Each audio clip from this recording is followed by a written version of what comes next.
All right, shalom, shalom to the nation of Israel and the true Israelites of the so-called blacks, Hispanics, Native and Seminole Indians of Indian and Negro descent that are scattered abroad, who came over here via those slave ships. Barakatah Yahweh, Barakatah Yahweh, Barakatah Yahweh Shai, Barakatah Yahweh Shai. All praises to Yahweh by Hashem Yahweh Shai, by Hashem Kakadash. Double honors to the apostles, the elders of GMS who taught me the truth. The name of Yahweh is the true name of who people today call God, Jehovah, Yahweh, Yahuwah.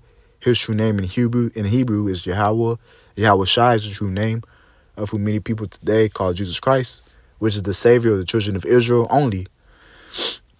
So I'm going to play this quick video, and I'm going to pull up some precepts on it. The king of Eswatini, which was previously known as Swaziland, King Swati III, has made a declaration in the country that men are required to marry at least 5 wives, or go to jail.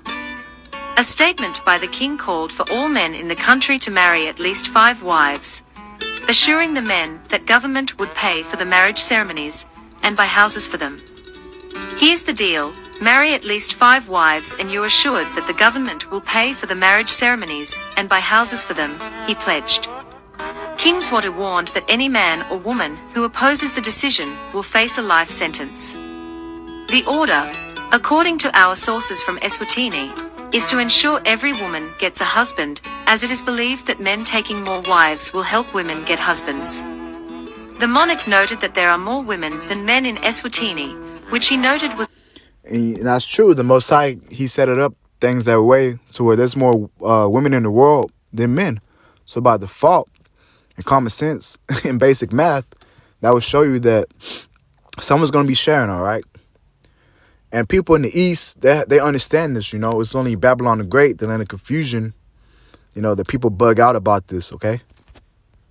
A very serious problem for a country known to be full of virgins. And when you get a wife, she is supposed to be a virgin according to the scriptures. Now, let's get some scriptures that back up what I'm saying. Now, let's get the law first before I begin. The Torah. Let's get the Torah. I believe it's Exodus 21 and 10. It says if he take him another wife, her food, her raiment, and her duty of marriage should not be diminished. And if he do not these 3 unto her, then shall she go out free without money. So it's saying if you take another wife, the first wife, you still got to deal with her, Still got to deal with her, all her desires and everything, okay? And if you don't, she should go out free without money. Now let's get another law. Deuteronomy 21:15. It says, if a man have 2 wives, one beloved and another hated, so one you like a lot, and another one, you don't really care about her, and they have borne him children, both the beloved and the hated, and if the firstborn son be hers that was hated, then it shall be when he maketh his sons to inherit that which he hath, that he may not make the son of the beloved firstborn before the son of the hated, which is indeed the firstborn. But he shall acknowledge the son of the hated for the firstborn by giving him a double portion of all that he hath, for he is the beginning of his strength. The right of the firstborn is his. You see that? And that's the law, because the firstborn, he gets the birthright ultimately. He gets the inheritance. Right? So that's just the law on that. It's pretty simple to understand. Now let's see how our forefathers dealt, because our forefathers had many women.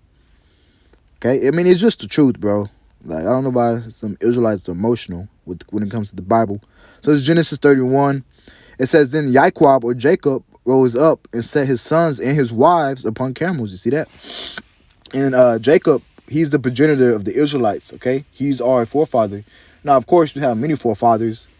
Like the 3 forefathers of the promise, you got Abraham, Isaac, and Jacob. So anybody that's, saying, I'm a Hebrew Israelite, call me Asherah, but they have a problem with multiple women, you don't know the scriptures, because your forefather who you came out of, his loins, who's the progenitor of the 12 tribes, he have 4 wives. Now let's get this. Deuteronomy. Let's get 2 Samuel 12:8. All right, I'm sorry, 7. And Nathan said to David, and Nathan was a prophet, it says, thou art the man, thus saith the Lord Yahweh of Israel, thus saith Yahweh, the power of Israel, I anointed thee king over Israel, and I delivered thee out of the hand of Saul. And I gave thee thy master's house and thy master's wives into thy bosom. You see that? And gave thee the house of Israel and of Judah. And if that had been too little, I would moreover have given unto thee such and such things. You see that? So basically what the Most High is saying through Nathan is that, he's basically saying, why did you commit adultery, David? If you wanted more women, I would have gave you more women. I gave you wives earlier. So if you wanted more women, then why didn't you just ask? That's basically what the Most High is saying. Why did you commit adultery? That's ultimately what the Most High is saying. So let's get this. Back to Genesis. Let's get Genesis 16.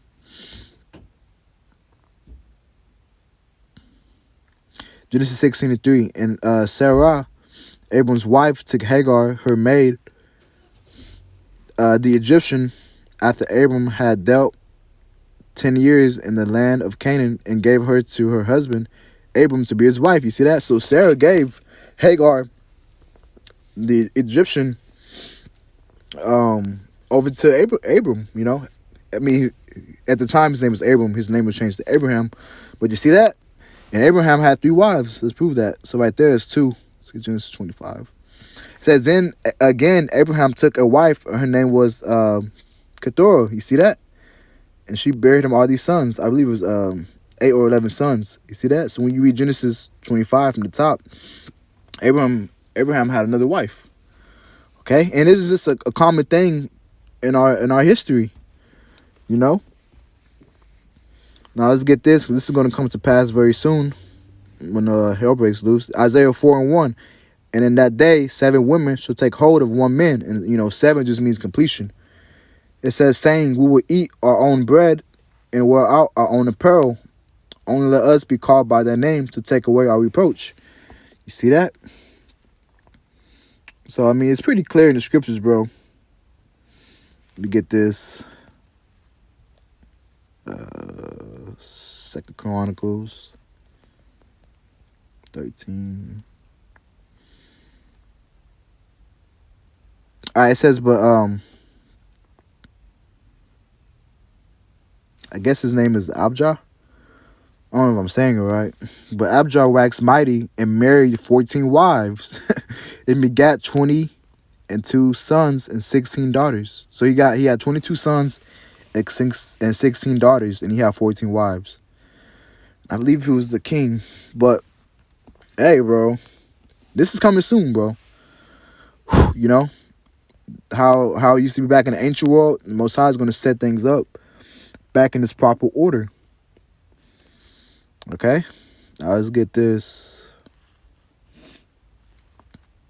Exodus 2:21.